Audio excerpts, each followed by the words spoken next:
Salut tout le monde, ici Jasmine Beausoleil et je veux vous parler aujourd'hui des lives, que ce soit sur Facebook, sur Instagram, sur LinkedIn, peu importe la plateforme sur laquelle vous êtes, les lives, c'est hyper important et je vais vous dire exactement pourquoi vous devriez en faire pour être beaucoup plus vu sur vos médias sociaux tout de suite après cette intro. Pour tout savoir sur le marketing des médias sociaux, Jasmine Beausoleil, pour vous et avec vous vers votre succès.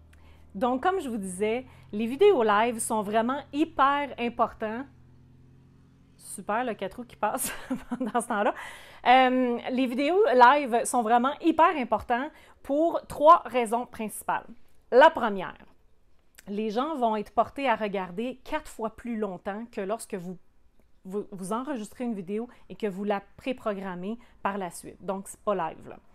Ensuite de ça, votre portée est 2 fois plus grande avec des vidéos live qu'avec des vidéos que vous avez préenregistrées et programmées pour mettre en ligne.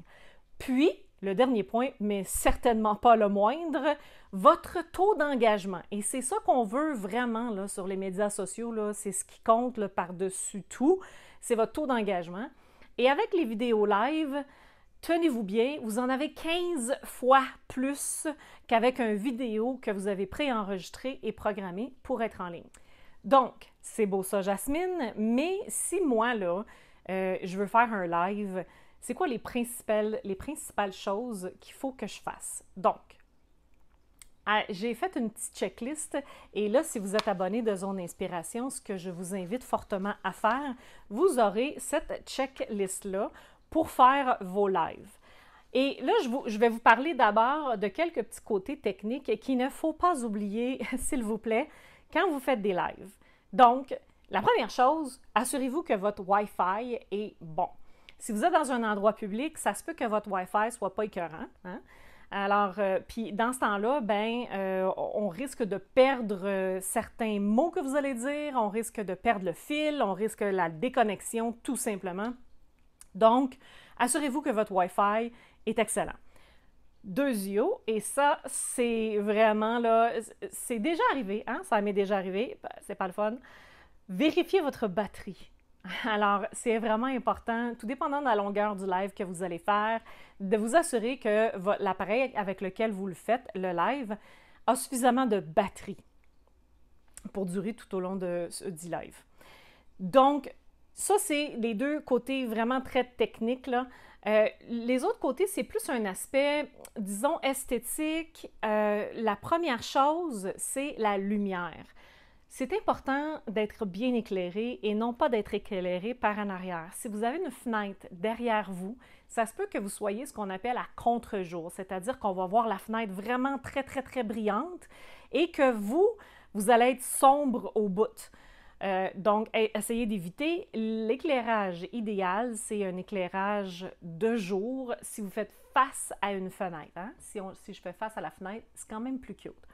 Donc, ça vous donne un beau teint de visage et tout le monde aime ça. L'autre chose, c'est le son. Alors, le son est aussi important que le visuel, sinon plus.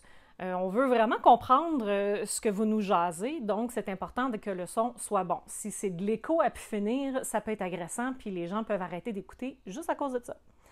Donc, assurez-vous que votre son est bon. Moi, j'ai un petit micro. Vous pouvez facilement utiliser le micro qui vient avec vos écouteurs. Si vous faites votre live sur un téléphone cellulaire, ça fonctionne très, très bien. Alors, ce n'est pas nécessaire d'avoir des outils à pu finir pour faire des lives.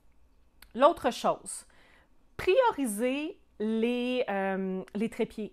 Donc, ou encore, si vous voulez vraiment marcher parce que ça vous met à votre aise, il existe des trucs là, pour accrocher votre téléphone cellulaire qui stabilisent l'image. Mais sinon, on a vraiment une espèce d'impression que l'image a fait ça tout le long du vidéo, puis ça peut un petit peu donner la nausée, surtout si on est sensible au mouvement. Donc, assurez-vous que votre vidéo soit stable. Un trépied ou un... Il y a quelqu'un qui va me le dire, c'est quoi ce mot-là là, que je cherche, pour tenir votre téléphone ou votre appareil pour faire un live. Donc, l'autre chose, c'est évidemment votre locution. Alors, c'est sûr qu'il faut bien parler, pas trop rapidement, pas trop lentement. Il y en a que, pour ne pas oublier ce qu'ils veulent dire, ils vont choisir de soit mémoriser le texte, ce qui peut être un peu robotique.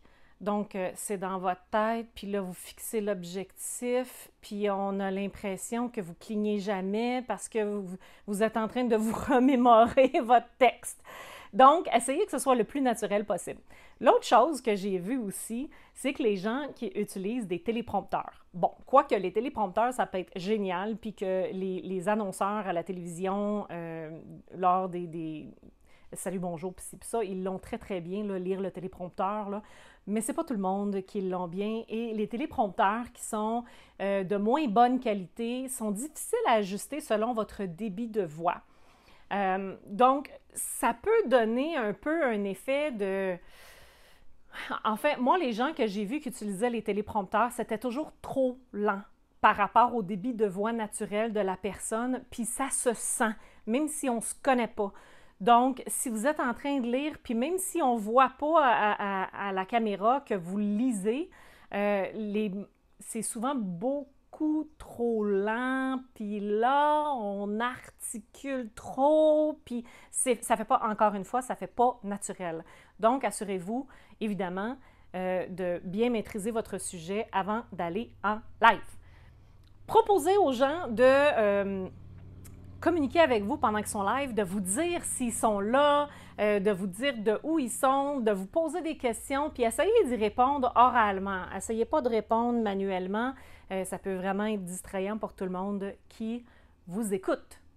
Alors, voilà mes petits trucs pour faire des lives. Faites-en souvent, régulièrement, parce que les premières fois que vous allez faire des lives, malgré toutes les statistiques que je vous ai données au début de cette vidéo-là, vous n'aurez pas de l'engagement puis une portée extraordinaire dès votre premier live. Ça prend du temps à s'installer et ça prend une constance. Donc, si vous dites, moi, je veux faire un live, je veux commencer à faire des lives, yay! Donc, faites-en, mais faites-le régulièrement.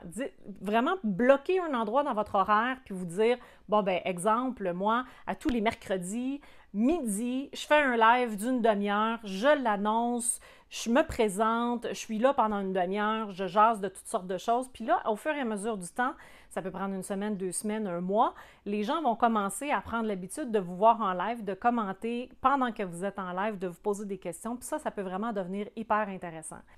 J'aimerais savoir ce que vous avez pensé de cette vidéo-là, si ces trucs-là vous ont aidé à faire votre prochain live.